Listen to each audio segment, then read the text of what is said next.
pertanyaannya. Ya, benar. Ini banyak banget pertanyaan. Pertanyaan seperti ini banyak banget, Bapak Ibu.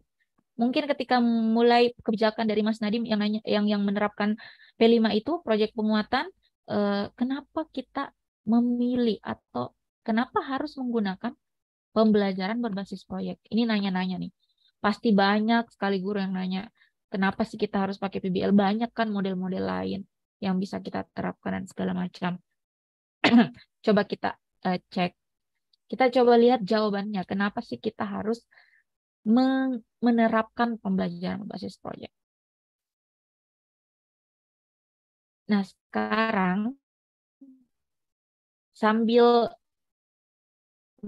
apa namanya mengikuti arus slide ini, mau mengajak Bapak Ibu berpartisipasi di kolom chat untuk pernyataan-pernyataan ini, Bapak Ibu.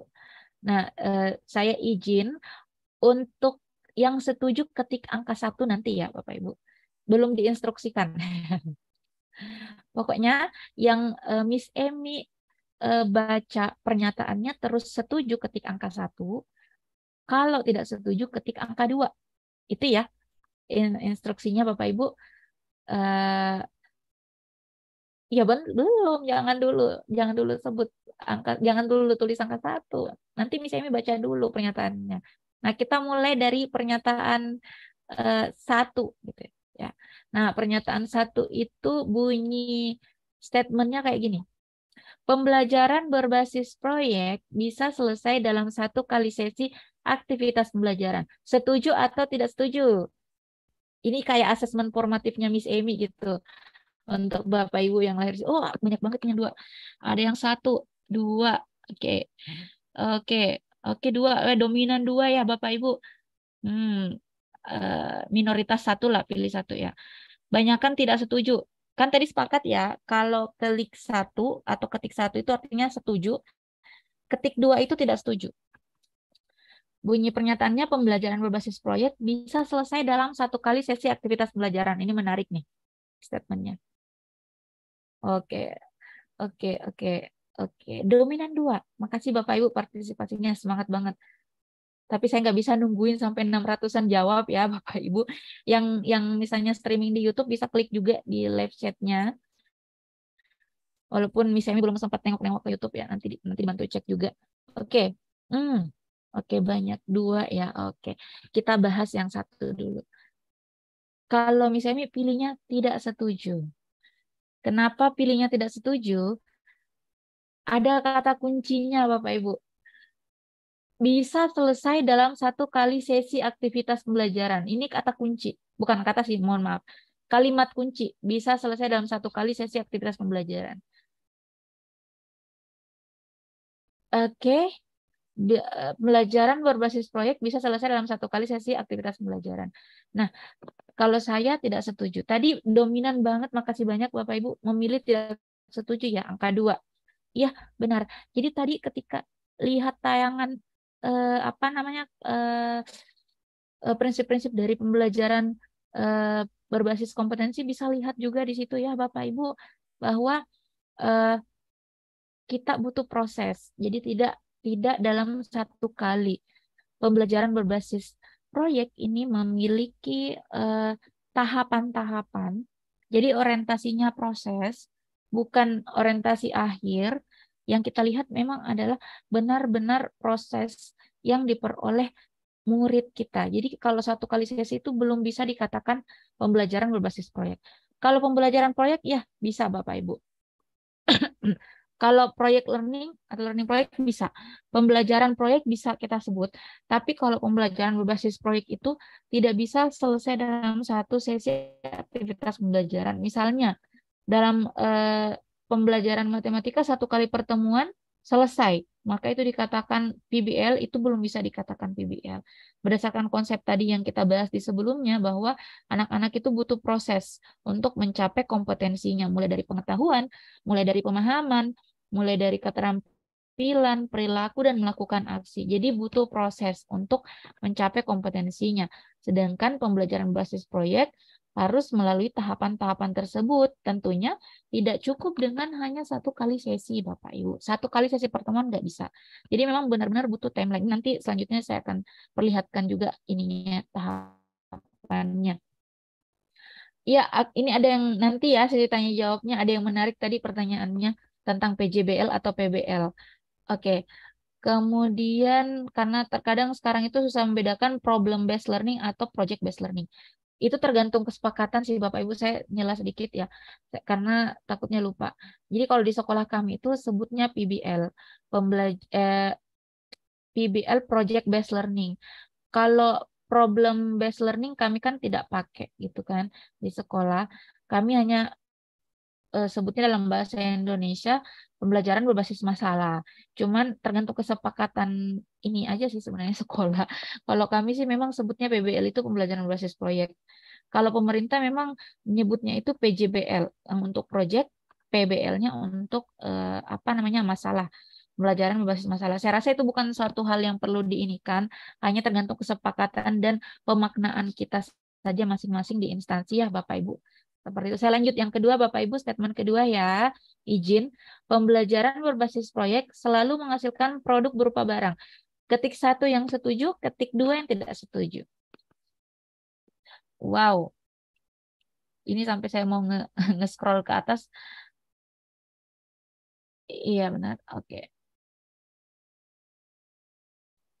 Oke, 2, masih ada yang 1, oke. Ada yang 1, oke. Oke, oke, baik. Saya langsung ini. Statement 2, pembelajaran berbasis proyek selalu menghasilkan produk berupa barang. Oke, ini ada di slide selanjutnya untuk bahasan poin-poin PBL sebenarnya seperti apa, project based learning itu seperti apa. Jadi, pembelajaran berbasis proyek selalu menghasilkan produk berupa barang. Yang perlu kita ingat Bapak Ibu bahwa produk itu bisa banyak kategorinya. Jadi produk itu bukan hanya bentuk nyatanya misalnya sebuah remote, menghasilkan remote, maka itu adalah pembelajaran berbasis proyek.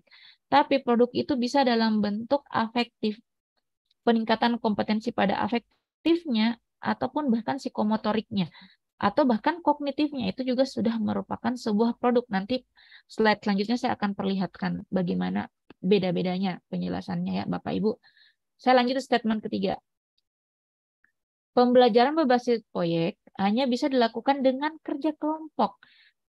Artinya kalau dari segi kalimat lainnya, kalau si pembelajaran berbasis proyek ini tidak bisa dilakukan secara individual. Bapak Ibu 1 setuju, 2 tidak setuju. Oh, oke. Dominan 2. Oke. Rame banget ya kolom chatnya. Oke. Baik Bapak Ibu. Kita stop di statement ke-3, lanjut ke-4. Pembelajaran berbasis proyek tidak ada hubungannya dengan diferensiasi pembelajaran. Ini statement 4 Bapak Ibu. Pembelajaran berbasis proyek tidak ada hubungannya dengan diferensiasi pembelajaran. 1 setuju, 2 tidak setuju. Oh, oke, oke. Oke, dominan 2. Siap. Bahkan sampai ada yang direct message ke saya ya, saking takut chatnya tenggelam. Gak apa-apa Bapak Ibu, saya lihat prosesnya. Oke, oke. Oke, lanjut statement terakhir. Ini kayaknya masih ada slide selanjutnya sih. Ini sebenarnya nanti saya coba jelaskan satu-satu. Saya mencoba untuk mencukupkan waktunya. Dalam pembelajaran berbasis proyek, guru perlu memaparkan pengetahuan terlebih dahulu agar murid punya pengetahuan awal tentang proyek. Nah, ini menarik juga Bapak Ibu. Statement 5. Ya, dominan 1. Benar banget. Oke. Dominan 1. Oke, baik. Oke, menarik. Oke.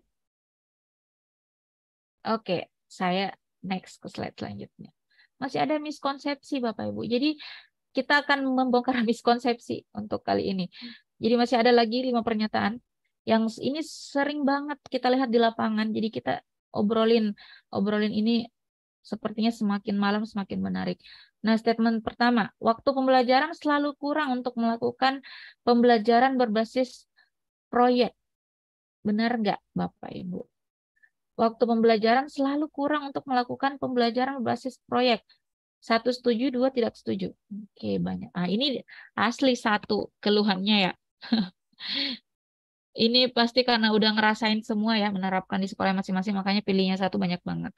Oke, guru perlu ikut pelatihan khusus dan lokakarya pembelajaran berbasis proyek sebelum mencoba PBJ di kelas. Ini singkatan bahasa Indonesianya Bapak Ibu, jangan lagi diperdebatkan. PBJ pembelajaran berbasis proyek. Sebelum mencoba pembelajaran berbasis proyek di kelas. Jadi guru itu perlu dikasih pelatihan khusus, baru bisa dikatakan mampu menerapkan PBJ di kelas. Oke, kita banjir chat. Luar biasa animonya. Selanjutnya pernyataan 3. Pembelajaran berbasis proyek tidak bisa dilakukan oleh murid ABK. Ayo, mana nih teman-teman GPK, guru pendamping khusus? Benar nggak? 1 setuju, 2 tidak setuju. Katanya, katanya pembelajaran berbasis proyek tidak bisa dilakukan oleh murid-murid ABK.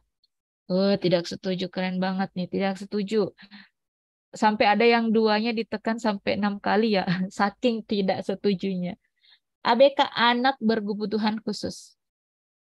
Anak guru ABK. ABK anak berkebutuhan khusus, GPK guru pendamping khusus gitu. Itu istilah-istilah yang digunakan sekarang ya Bapak Ibu. Untuk teman-teman yang ngajar di inklusi pasti lebih familiar atau guru yang sekolahnya berbasis inklusi. Yang keempat, pembelajaran berbasis proyek hanya bisa dilakukan di mata pelajaran tertentu seperti sains. Setuju atau tidak Bapak Ibu? Katanya sih hanya guru sains yang bisa menerapkan karena hanya bisa dilakukan di mata pelajarannya. Tidak setuju. Semangat banget tuh yang ketik tidak setuju sampai berkali-kali ya. Oke, lanjut Bapak Ibu. Pembelajaran berbasis proyek sama dengan melakukan proyek. Ini udah sempat saya spill sebelum-sebelumnya kalau sempat nyimak. Pasti yang ini eh, sudah saya spill di slide sebelumnya untuk pernyataan kelima. Pembelajaran berbasis proyek sama dengan melakukan proyek. Setuju atau tidak setuju Bapak Ibu? Please. Tadi sudah saya spill sedikit. Oke, dominan 1. Baiklah, tidak apa-apa.